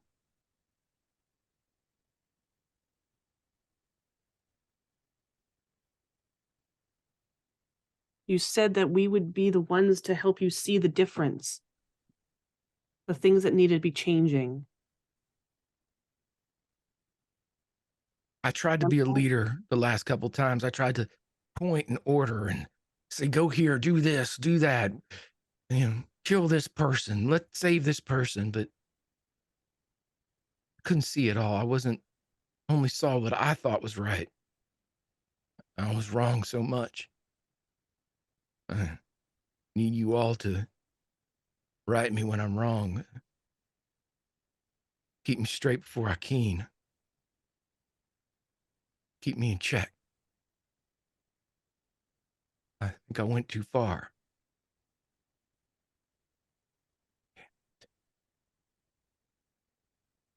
He Idea. looks and just shakes his head.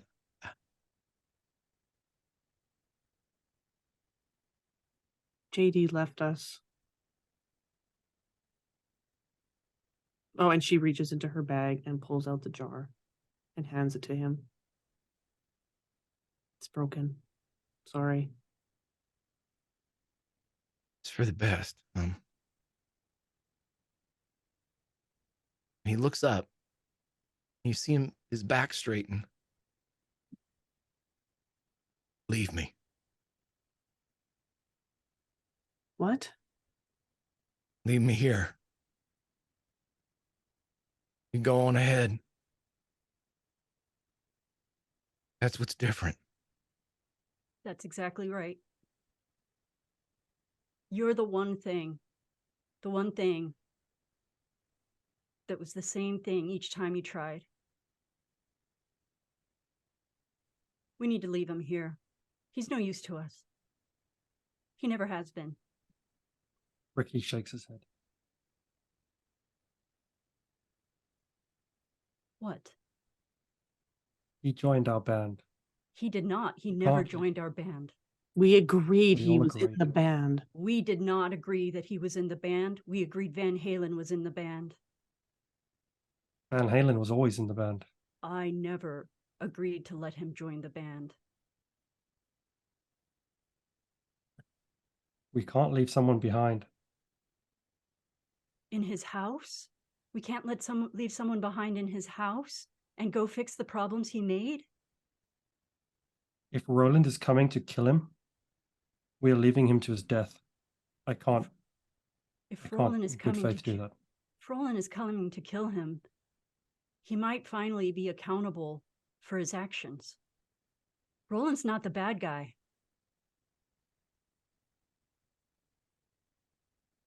Randall's eyebrows go up just slightly at that statement.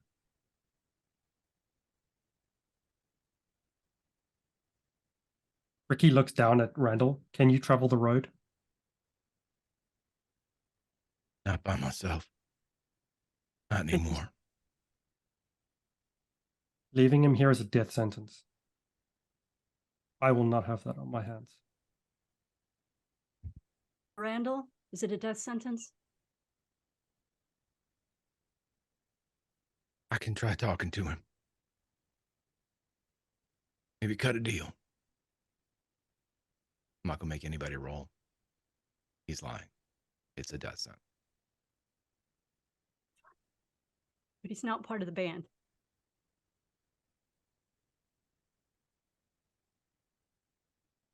He looks at Ricky. It's all right, son. You don't have to protect me. Everyone needs protecting at times. Only fair. The wind blows.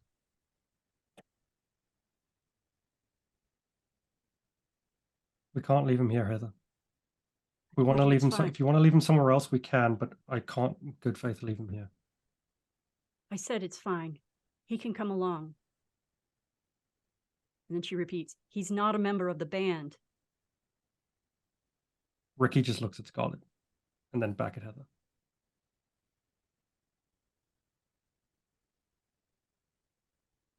Yeah. The wind blows again, and this time you can all smell sweat, leather, and gunpowder. He's We here. need to go. She stands up. Come on, Lion. I'm right with you, healer. Ricky walks to the road, stands at the edge, waits for everyone else. She offers her hand to Randall. He takes it, and he is very weak. He's clutching the mason jar to his side and putting a pretty hefty amount of his substantial weight on you, Scarlet, as you help him to the road. You got to get on first, Ricky. I hope this thing likes you. He steps on.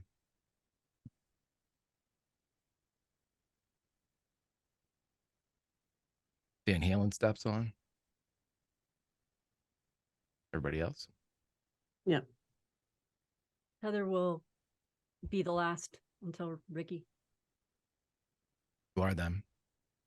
Kitty will step on until it's just Heather and Ricky in the dirt.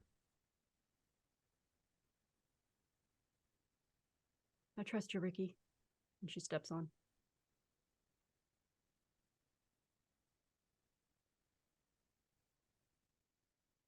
Ricky steps on. Whenever each of you stepped onto the road, very similar to what JD felt, you feel that pull of gravity like it's been increased by a factor of 2. You feel twice as heavy. And Scarlet, for you, all of a sudden, for a brief beat, flag feels twice as heavy. And for a second, you're like, oh, I'm going to fall over. And then everything seems to regulate as the road kind of gets that wobbly effect in the corners of the lens, that as everything settles in and the wind blows and you are on Eternity Road. Ricky, where are you going? Everybody, The please go to only your Spotify place- playlist and play Ramble 1, Section 2, or Track 2. The only place that Ricky has heard of in the Age of Always is EC. Dot is the only Yes. person who he's spoken to here that hasn't been a bad person. So he starts to head the road down that way. So with Ricky in the lead, as you begin to walk along Eternity Road, the first time anybody of your band, with the exception of Randall, has set foot along this road, you realize that as soon as you take one step, the landscape on either side begins to blur. So you can't make out trees. You can't make out hills or fields. When you stop, if you stop, it all kind of slows back down. But for every step that you take, if you look back, you've gone 100 paces as the road seems to augment your travel speed, making it easier as the road embraces a traveler. And as you're walking with Led Zeppelin taking us with a little bit of a ramble on, you are quickly over hills and through fields. No grandmother's house awaits you on the other side. You come through a field of poppies that seem to stretch forever. And as you crest the top of a small hill, you see before you a brilliant city of green. But it isn't the city, or more so the creation of the city, the composition of the city that rings familiar for Scarlet, for Heather, and for Ricky. Because when you look, you see buildings of green kind of at the outskirts of this walled city. But in the middle, almost like a castle on a hill. It's not a castle, though. It's a very familiar profile of large stacks of exhaust towers as you see the loop staring back at you. Only brilliant green. And dotted along the road, the last expanse to Emerald City, you see predominantly displayed a wanted poster. And it says, wanted for murder most foul. Walter O'Dim, Randall Flagg, Jackie Emrock, Jesse Davis, the walking dude. And beneath it is a picture of JD. And that, my friends, is where we will end our session of Atari Twilight. Please join us next time for Atari Twilight Age of Always, Episode 5, Flag of Our Fathers. Fuck. Dun dun Man. dun. No. Oh, Go No, no, no. Oh my god.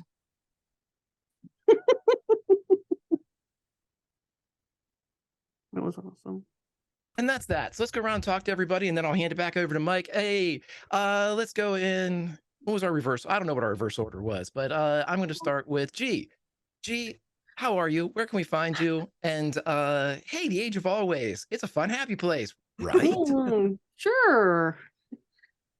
Yeah, I'm feeling pretty overwhelmed right now. But yeah, I'm G, the friendly neighborhood lightning invoker. You'll find me here for all things unMadeGaming. You'll find me for all things Patreon, which we have a session next weekend, next Saturday, and then the Rise the following weekend after that.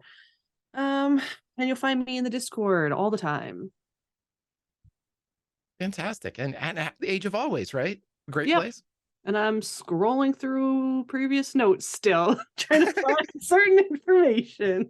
Fantastic. Let's go down to Chris. Chris, who are you? Where can we find you? And the Age of Always, right? I'm Chris AK Necro. You can find me here on the Age of Always, hopefully. It's a ride. You can also find me like G in the Patreon one-shots and the Patreon campaign in a couple of weeks. Other than that, Discord, unMadeGaming Discord, join us. We will talk Atari Twilight all day, every day, whenever you want. Fantastic, my friend. And last but certainly not least, the third of our 4 Keystones, the third of our present Keystones. Melissa, who are you? Who are you playing? And the Age of Always, right? Ooh, Melissa, you'll see me as Dratdeer here at Twitch and on Discord, where I follow all these fine people because they're amazing, and you should be their fans too and follow all their stuff. I also draw a bunch, and I like to draw their characters, and you can find those pictures on my new website that is called gameswithstories.com. Gameswithstories.com. Yeah, that's me. I don't know about Age Always. Right now, I have that familiar pressure on my chest that I seem to have at the end